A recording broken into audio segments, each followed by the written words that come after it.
Everything begins in a peaceful and cozy little village where, inside one of the homes, a family waits with great anticipation to discover which class the son will be blessed with, even though he doesn't seem nearly as excited as the rest. His little sister, however, is overjoyed, already certain that her brother Errol will receive the most powerful class of all. Their mother comments that, if that's true, he'll probably become very popular with the girls, but the jealous younger sister quickly argues that Errol is far too young to be thinking about such things. Their father adds that, at Errol's age, he himself was always surrounded by pretty girls, but none of this seems to impress his son, who remains distant from the conversation, even though the idea of being granted a class is also on his mind. In this world, the goddess blesses every human with a class upon reaching the age of 10. Along with it come the skills necessary to perform that role, which could range from being a mighty sorcerer to something as simple as a village baker. After the family gathering, the long-awaited day finally arrives. The ritual of blessing begins, and one of the community's priests steps forward in the town's temple,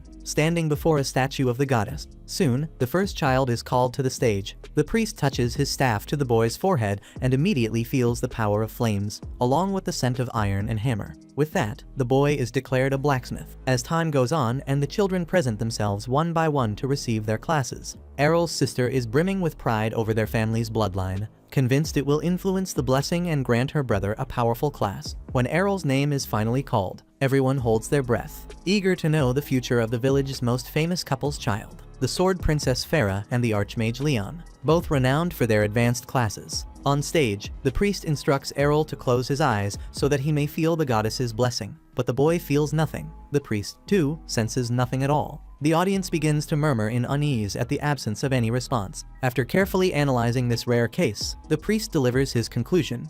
Errol is a child with no class. His sister protests in outrage, refusing to accept it, while his parents are left deeply disappointed. Afterward, Errol is back at home, practicing with a sword in the yard. While his parents try to console him, they explain that he doesn't need to worry about getting a job, since they will still work even after retirement. But Errol insists that he doesn't want to be a burden. His little sister, trying to act like the older one, promises to help him just as she always has. Frustrated at always being treated as pitiful, Errol calls his family together and makes one thing clear.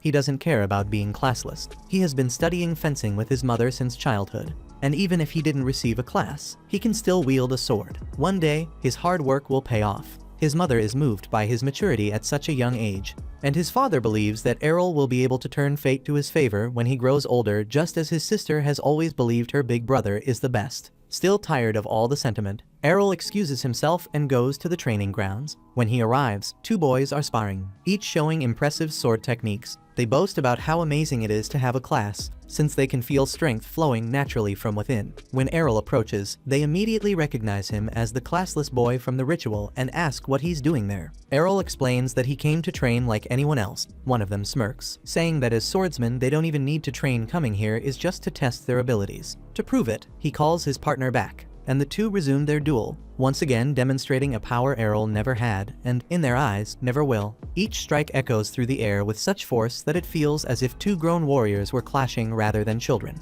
Watching carefully, Errol thinks to himself that the first technique any swordsman learns is basic fencing, which alone makes them skilled fighters. But he doesn't want to just stand by and watch.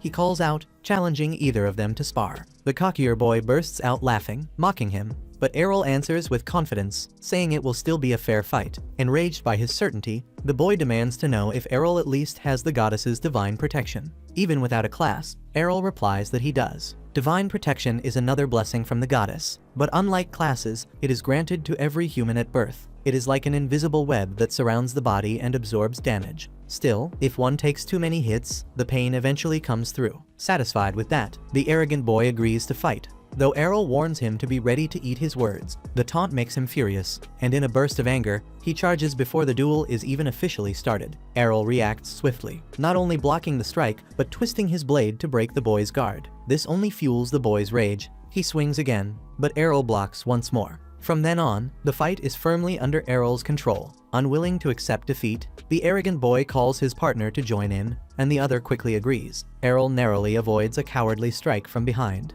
but he doesn't complain. He relishes the challenge. Fighting two opponents his own age feels like useful training, especially compared to the countless beatings he's taken from his mother at home. In the heat of the fight, the arrogant boy scolds his partner for attacking poorly, which makes Errol wonder if people with classes ever learn teamwork.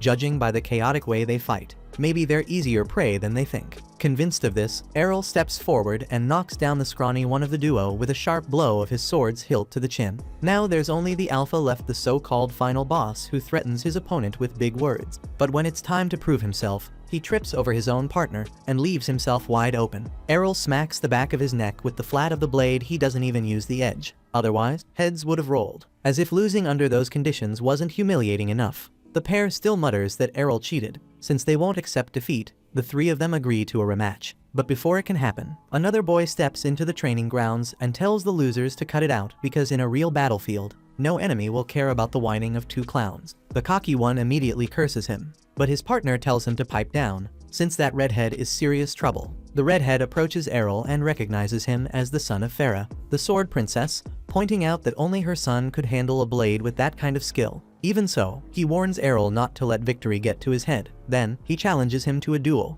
just to show this so-called classless boy what a true swordsman is capable of. The skinny one whispers to the cocky one that the redhead has ties to the captain of the guard, and the redhead himself confirms Captain Evans is his father. At the mention of that name, Errol remembers Evans as the man who once came to his house to call his mother out on a demon hunt. The son, however, looks nothing like him. The father's appearance was far harsher and worn. The redhead bristles at hearing his father's name and makes it clear that not only is the captain a master of the sword, he's also a respected leader among all. Still, the son can't understand how Errol's mother could be considered the #1 swordswoman of the village. Annoyed, he asks Errol if he agrees with that, and Errol replies without hesitation that his mother is, in fact, the most powerful person in the village. The redhead smirks, reminding him that children inherit the strength of their parents, and that's why he's going to beat the brat down and prove his family is far superior. Besides, he's been a swordsman for over a year and already mastered intermediate techniques. Surely, he'll wipe the floor with this kid. And since Errol has shown from the start that he's not the type to back away from a fight, the two clash right then and there. This duel is clearly a step above the last, impressing not only the previous rivals but also the redhead himself, who admits the match is more balanced than he expected. Still, he has a trump card up his sleeve. Meanwhile, Errol notices that his opponent's anger is making him sloppy. That recklessness could be a weakness. He takes advantage, deflecting a strike. He crouches low and goes in for a piercing counter with the enemy's guard wide open, but the redhead reacts instantly, unleashing his twin blade slash. Errol blocks the first strike, but the second slams into his divine protection. Clutching his wound, the boy can't understand how his rival managed to land 2 strikes at once. The redhead seizes the moment, sneering that a classless like Errol could never hope to defend against such a technique. Still, he admits the kid's got guts for even accepting the duel. Days later, Errol is jolted awake by the most annoying alarm clock on the face of the earth, his little sister. Half asleep, he jumps up and accidentally headbutts her, which ends up being a kind of accidental revenge. At breakfast, she begs her big brother not to push himself so hard in training, because one day, she'll create a world where he can live in peace. Hearing that, Errol can't help but laugh warmly before heading out. After he leaves, she worries aloud he's been staying out late every day, coming home beaten and bruised from his relentless training. To calm her, Farah takes the girl to a chest full of broken swords, every one of them snapped during Errol's practice. In other words, the boy knows how to handle himself. Still, even reassured, his little sister promises to make the world a better place for him. Meanwhile, Errol dives into his daily training and shows he's mastered the twin blade slash. Turns out, he let himself take a beating just so he could study and learn the move. Right on cue, a goblin jumps out from the bushes to ambush him. Errol ends it swiftly using that very technique. But then, a deep, chilling roar echoes from within the forest. It signals something far worse lurking in the trees. Terrified the village might be attacked, Errol rushes toward the guards, but the desperate scream of a child pulls him straight into the woods. There, he finds none other than the redhead lying wounded. Standing before him is a hobgoblin, a monster that never shows up in these lands. Several larger goblins lie dead around the training grounds, proof that the redhead fought them off before. Sizing up the hulking enemy, Errol realizes he needs to focus more on his footing than his wrist. Timing will be everything. With that in mind, he steadies himself, adjusts his stance, and unleashes the twin blade slash at the perfect moment, bringing the beast down. Afterward, he notices the redhead's holy water smashed on the ground. Without hesitation, Errol hands over his own flask, letting him restore his divine protection. The redhead recovers almost instantly, only to demand how a classless like Errol managed to perform the twin blade slash. Calmly, Errol explains that he had to train hard to master such a complex move. He also points out that he studied how the redhead used it again and again during their fight, and it was by enduring those blows that he managed to learn it later. Finally, Errol adds that he still wants a rematch. and this time, the redhead accepts because after all, the boy had just saved his life. Since that's how it was, the two of them wasted no time and clashed right then and there. Right from the start, both unleashed the twin blade strike at the same time. But Errol's power carried one extra slash, so when two cuts from each fighter cancelled each other out in the collision, that final strike broke through and landed squarely on target. The redhead scoffed, reminding him that the skill was called twin blades, not triplets. Errol just shrugged and explained that he didn't bother with such limiting details. What mattered, he said, was shaping a technique so it served you better in the heat of battle. The redhead wasn't about to accept a lecture from someone without a class. He raised his sword once more, recalling how he had learned fencing from his father, Captain Evans. Losing wasn't an option, not to anyone, and especially not to a boy who hadn't even been granted a class by the goddess. One way or another, he knew one thing for sure. He'd have to stay sharp against this opponent. And yet, even though he had sworn to watch out for that third slash of the twin blade, he fell for the same attack again and lost the duel. Breathing hard, he asked if Errol had gone easy on him in their last fight, because this time he was clearly much faster than before. Errol shook his head and explained that it was thanks to his rival that he'd been able to see his own limitations and push past the weaknesses that had cost him that first defeat. A few days later, over tea in the evening, Farah mentioned to the family that Evans's son had left for Brescia that very day, a place known as the City of Swords where Farah herself had once been part of the local guild before she married. Hearing that, Errol felt a pull in his chest. He longed to go to a place like that too, but the thought haunted him. How far could someone without a class really go? Even so, one thing was certain: he wanted to find out, and the only way to know was to try. Speaking of Brescia, that's exactly where a group of travelers is arriving by carriage. Since it's the ideal city for anyone who carries a sword, the passengers can hardly hide their excitement. One woman in the group proudly declares herself a dual-blade swordswoman, while a young man beside her boasts that he's a barbarian. The woman invites him to form a party with her, but the man quickly makes it clear he has no patience for people who wear such ridiculous outfits into battle. She calmly explains that her class requires agility, so she has to wear as little as possible in order to move swiftly. One way or another, the argument between them is already heating up. But before things escalate further, the carriage is suddenly surrounded by orcs in an ambush. The driver, trying to keep things under control, politely asks the adventurers to put their skills to use. As if the horde wasn't enough, among them looms an orc king, a massive beast who clearly won't be easy to bring down. The barbarian knows full well it would take a squad to topple that monster, but the swordswoman, clutching her child, begs him to fight. Still, the man refuses, shoving the mother aside,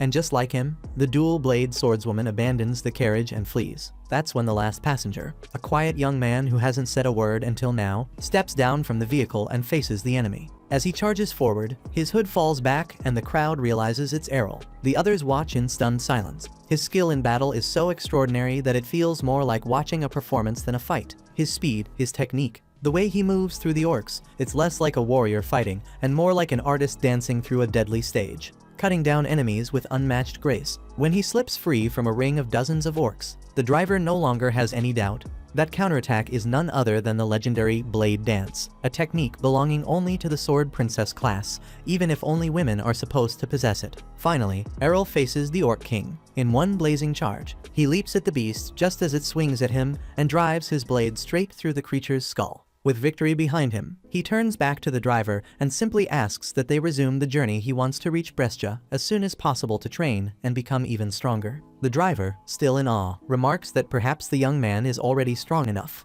Meanwhile, the little boy from the carriage pipes up, asking what class such a powerful warrior belongs to. When Errol answers that he doesn't belong to any class at all, everyone is left speechless. 5 years earlier, Errol was training in the yard with his mother. After he executed a technique, she remarked that it looked just like the twin blade slash. He admitted it was, though she wasn't entirely sure. It was late, and she was too sleepy to tell whether she was awake or dreaming. Even so, she couldn't quite believe that her son, born without a class, could truly pull off such a powerful technique. Calmly, Errol explained that he had mastered it simply by practicing, that this was no dream, and that he intended to learn many more techniques the same way. He asked his mother to teach him a few Sword Princess abilities, so that once he had mastered them, he could travel to Brescia and discover how to make use of it all. Hearing this, his mother couldn't help but smile proudly, insisting that despite everything, her son was a true prodigy. And then Errol is brought back to the present. The driver announces that they've finally arrived in Brescia. As he enters the City of Swords, the boy is overwhelmed by the sheer number of swordsmen scattered everywhere, not to mention the countless advanced classes among them. He even finds it curious that the driver was able to recognize certain things about sword techniques that someone in his profession normally wouldn't. When asked, the man admits he's actually a holy knight, an advanced class. Fighting every day is exhausting, so sometimes he takes on carriage work just to clear his head. It's a life that Errol himself had never considered, though he admits it does sound like an interesting hobby. In any case, the driver advises him to start by joining a guild, since most swordsmen in Brescia make a living by winning battle tournaments, and you can only enter if you belong to a guild. Errol agrees, explaining that his goal is to face the strongest warriors around. But the Holy Knight warns him to tread carefully. Some guilds in that city are far more ruthless than they appear. After parting ways with the man, Errol wanders the streets and sees two armored warriors recruiting people for the cavalry, a noble guild made up of knights. Nearby, two women invite anyone with a blade to join the sword road. Even thieves and hunters are welcome. In the middle of it all, a girl sneaks up on Errol, but stumbles and falls when he abruptly changes direction. Though she's never seen him before, she acts as if she's been chasing him for ages, shoving a contract in his face and demanding he sign it to join her guild. Errol brushes her off and starts to walk away, but when she grabs his belt and refuses to let go, he can't help but point out that no one gets that desperate to recruit unless they're part of some rookie guild starving for members. The girl insists her group is actually famous, and what's more, if he joins, he'll even get the chance to go on a date with the beauty standing right in front of him. Errol flatly tells her he has no interest, growing irritated when he realizes she acts exactly like his sister, full of herself, even though she's flat as a board. Setting his annoyance aside, he asks which guild is considered the most powerful in the region. Though clearly offended at being ignored, she admits it's probably the Black Blade, boasting 8 rank a swordsman. Without wasting any time, and following the stranger's instructions, Errol arrives at a grand mansion. He introduces himself to the guard and declares his desire to join the Black Blade. The guard informs him that before anything else, he must take a test at the reception desk. So, Errol makes his way there and finds a line of candidates waiting to participate in the admission exam. Excited, he waits eagerly for his turn. When his moment finally comes, he's asked about his class and bursts of laughter echo from the attendant when he answers that he's classless. After all, this guild only accepts advanced swordsmen. The clerk promptly dismisses him. Errol insists, even asking them to make an exception, confident that he could pass the trial. But the man behind the desk simply shrugs. Rules are rules. Suddenly, an A-rank swordsman strides into the reception hall, stealing the attention of everyone present. The candidates watch in awe at the advanced warrior's presence. Errol, on the other hand, couldn't be further from that recognition. As a classless, he's left with no choice but to try his luck elsewhere. Yet no matter where he goes, he's immediately turned down, never given even the slightest chance to prove his abilities. After a pause to mourn his failure, he recalls the letter of recommendation his mother gave him. She had told him to deliver it to her old guild. They might give him a helping hand. Just then, the same annoying girl from before shows up again. Realizing he still hasn't joined any guild, she renews her invitation for him to join her. This time, seeing that he's determined to refuse her to the bitter end, she actually kneels before him, begging him to accept. She even goes so far as to promise she'd lick his boots if he said yes. But Errol, unfazed, rejects her again and storms off without a second thought. Humiliated, but not defeated, the girl persists in her mission to recruit him. Since they're already near her guild's headquarters, she insists that at the very least he should pay them a visit. Errol is truly impressed by the sheer size of their guild hall, though it makes him wonder why such a place has so few members. Cornered, the girl admits the truth. This group is only a shadow of its former glory. Nowadays, they're among the weakest guilds in the city. Still, she swears their golden days will return. For as long as the King of Two Swords leads them, Dragon Fang will never die. That name makes Errol pause. His mother had once told him her guild was led by none other than the King of Two Swords himself, who had named the clan after one of his techniques, Dragon Fang. Realizing this was his mother's guild, Errol finally decides to join. He's led into a chamber, where the girl asks him to sit. There, slouched in a chair, is her father. She scolds him immediately for drinking again. Errol assumes this must be the King of Two Swords, though the man is missing his right arm, and speaking of him, he doesn't even give Errol a chance. He simply tells the boy to leave, saying the guild is doomed. Saddened by her father's pathetic state, the girl explains that once upon a time he had been one of the 2 greatest swordsmen in Brescia, but ever since he lost his arm, he drowned himself in reckless drinking. Because of that, she imagines Errol would want nothing to do with their guild. To her shock, though, he declares without hesitation that he'll join them mainly because no other guild will take him. Overjoyed, she brings out the contract once again. He signs it, and when she reads his information class, None. She assumes it's a joke, but Errol presents an official document proving otherwise. Still, she draws a sword from the wall and warns him to tear up the contract if he wants to live. After all, everyone knows that the bare minimum to join a guild is some basic swordsmanship, and this kid was standing there with such arrogant posture. She hadn't even considered he might really be classless. Their shouting draws another woman into the room. "Lilia, what on earth is going on?" she asks. Lilia runs to her, throws her arms around her, and vents her frustration.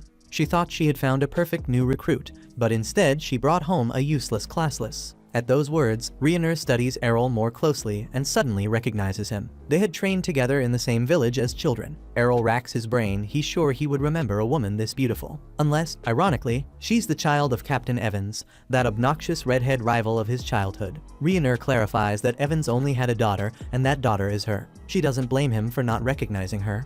After all, her hair has grown a lot since then. Errol smirks and says other things have grown too, if you catch his meaning. Lilia suddenly realizes this must be the very classless boy her friend once admitted she couldn't beat when they were younger. And speaking of which, Rioner wastes no time. She challenges him to a rematch. On the training grounds, Rioner begins the duel with the same skill she had used 5 years earlier, Twin Blade Slash. Errol can't help but find it ironic, since she knows he can nullify that ability by repeating the same move. Yet when he tries it, her slash overpowers his and lands squarely. Rioner declares she's far stronger now than she was back then, and she proves it by driving a sword into the ground, one 5 times heavier than any normal blade. Thanks to the brutal strength skill she wields as a mighty swordswoman, she's capable of crushing her opponent. With that, she charges forward and unleashes a flurry of heavy blows. Errol struggles to block them all.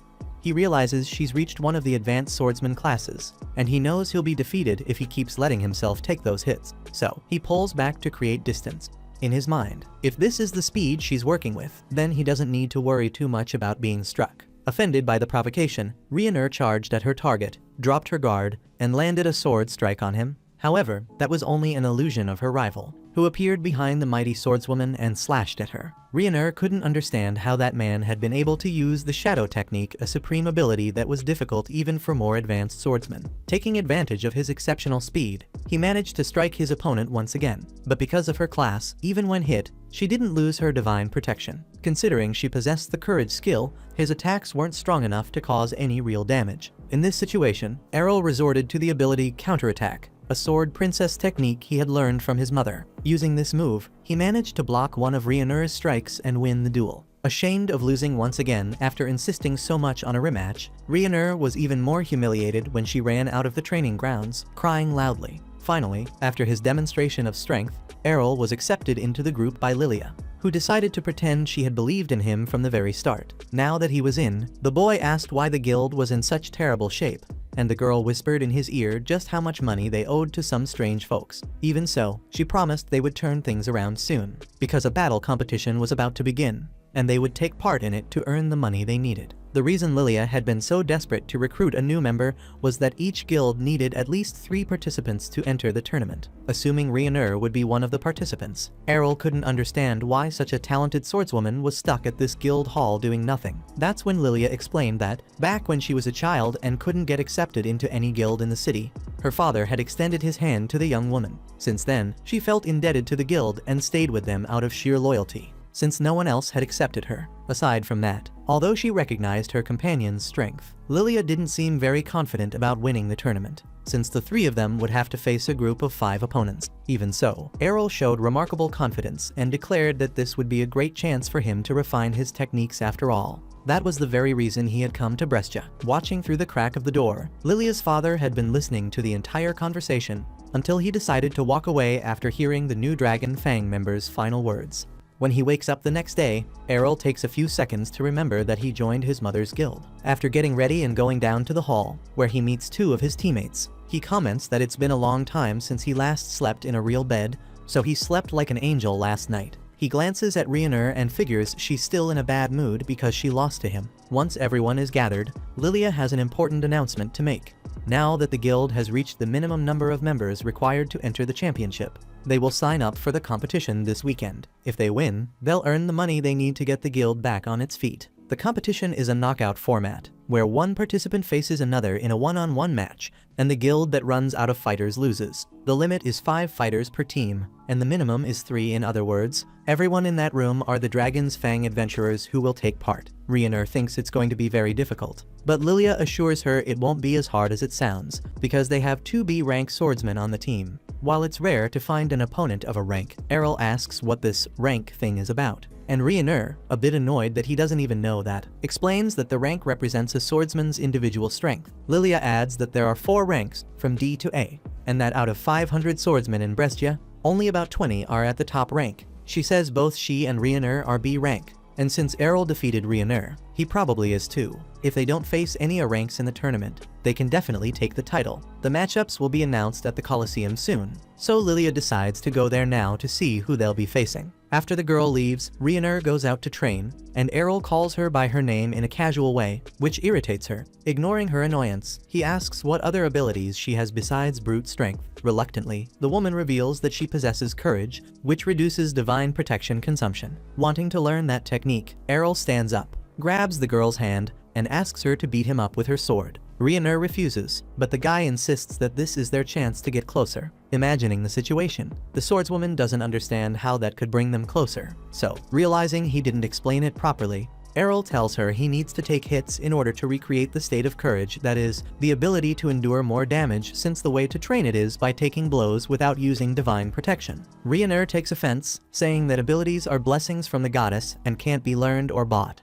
But Errol reminds her that she herself saw him using the twin blade slash that she possesses. Because of that, he ends up convincing her, and the two go to the training room. Ryuner offers her sword but doubts Errol will really be able to wield it, since the weapon weighs 5 times more than a normal one, and he doesn't have brute strength. Even so, Errol easily draws the sword and says it's not just about brute force. For example, he developed twin blade slash and the shadow technique through daily training. And the fact that he's lifting such a heavy sword should be proof that perseverance beats talent. If effort means nothing, Ryuner admits with frustration that she's just an ordinary swordswoman. Either way, she agrees to train him, as long as he doesn't cry during it because she won't go easy. Errol replies that he feels great having such a strong woman in the same group, so the girl hits him with the sheath. Meanwhile, Lilia arrives back at the guild headquarters, running like crazy. When she finds her friends, she delivers the bad news she just found out at the Coliseum. They'll be facing the most powerful guild in the city, Black Blade, which has no less than 8 A-rank swordsmen, and their leader, Jorg, is as devious as a snake. Even so, Lilia doesn't want to back down now, so all that's left is for them to train like mad until the day of the competition. Then, looking at her teammates, she almost loses it when she realizes that Ryuner probably left Errol with a permanent injury just days before the tournament. A few days later, injured or not, Errol goes to the competition. It's the big day. In front of the Coliseum, the trio hears 2 townsmen talking about the match between Dragon's Fang and Black Blade. Since Dragon's Fang hasn't fought in a long time, everyone's betting on their rivals. Lilia gets furious and tries to go after them, but Ryuner holds her back. Errol didn't know you could bet on this kind of competition, and Lilia grumbles that their odds are 20-1 now. In other words, nobody believes in them, but if they win, they'll win a fortune. Confident in victory, the girl basically bet everything on them, even mortgaging the house and borrowing money to do it. If they win, Dragon's Fang will become extremely rich and never again be called a failed guild.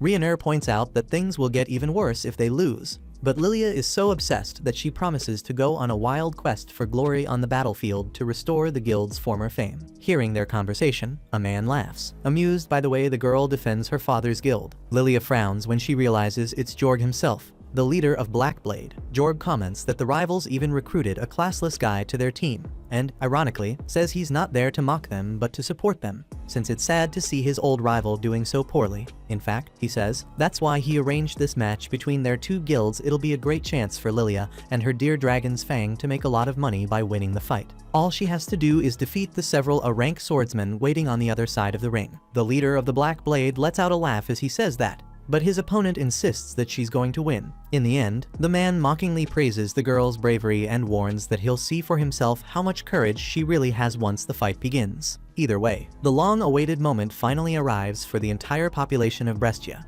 who had been eager to see the city's currently strongest guild face off against another that, although no longer the same as before, was once responsible for countless victories in the past. Errol checks the duelist bracket and doesn't see the rival leader's name on the list, so he assumes they're giving him an easy time. However, Lilia gets nervous and reminds him that absolutely all of them are rank A, not just Jorg. Errol, meanwhile, remains calm and sees this tournament as a chance to learn new abilities. Lilia grows even angrier, since the guild's future depends on this stupid tournament, and Errol mutters that she's the one who bet everything they had on this mess. In the meantime, the first duelist of the afternoon is called Geo, the fencer from the Black Blade, against Errol, the classless. The crowd falls completely silent the moment a classless is announced in the ring, until a general murmur begins questioning how this guy could have the nerve to accept a challenge of this level. Geo, arrogant as ever, grumbles that he shouldn't have to face someone so weak, being rank A, and that he'd rather 1,000 times be having fun with the girls from the rival group. Still, he's not the one who chooses the duels.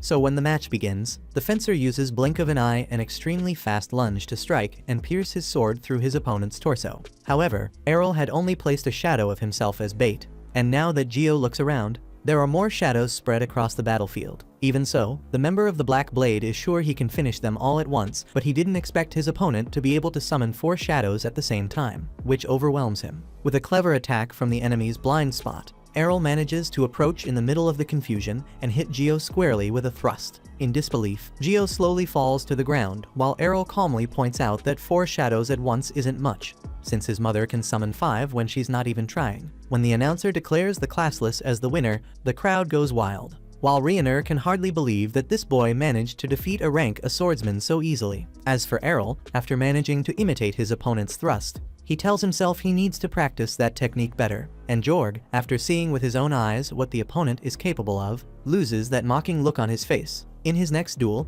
after being attacked fiercely and managing to gain some distance from his opponent, Errol launches the Twin Blade Slash and defeats another rank A. Then, facing an extremely fast fighter who uses kicks as a surprise element, Errol relies on his shadows to stay untouched and fool his opponent, once again winning the match with a quick attack from behind. After that, Rioner doesn't even know what to say about what she's seen. Lilia, on the other hand, gets excited at the possibility that Errol might beat everyone, since she personally wouldn't stand a chance against those guys. Next, Errol faces his 4th opponent, who, besides having a huge shield that keeps him well protected, has an extremely high natural defense, making his divine protection resemble an almost impenetrable armor. Even so, the Dragon Fang fighter stays focused on the battle, because since he can't break through that divine protection all at once, he'll have to hit the man repeatedly to wear it down little by little. Nervous for not being able to hit Errol, the shield bearer accuses him of not being classless at all, and when Errol explains that one can achieve miracles with training, he refuses to believe it, insisting that it's impossible to surpass someone who has a class when you don't have any. To prove his point, the tank fakes a sword strike and spins to attack with his shield. Errol then uses his prediction technique, the hardest of all the abilities his mother taught him to master, by reading his rival's movement and kicking the shield. Errol disarms the opponent and now has a clear path to victory. By the way, in response to the man's doubt, Errol confirms that he actually learned how to deliver that kick in the previous fight, then gives another free demonstration by slamming his shin into the big guy's stomach. In disbelief, the man keeps insisting it's impossible to learn such complex techniques so quickly, and Errol fully agrees. Truly learning to use them as abilities takes time, but when it's just about copying a move, it's possible to do it immediately, to some extent. Speaking of which, Errol picks up the rival's shield from the ground and, combining the blink of an eye charge with this new weapon,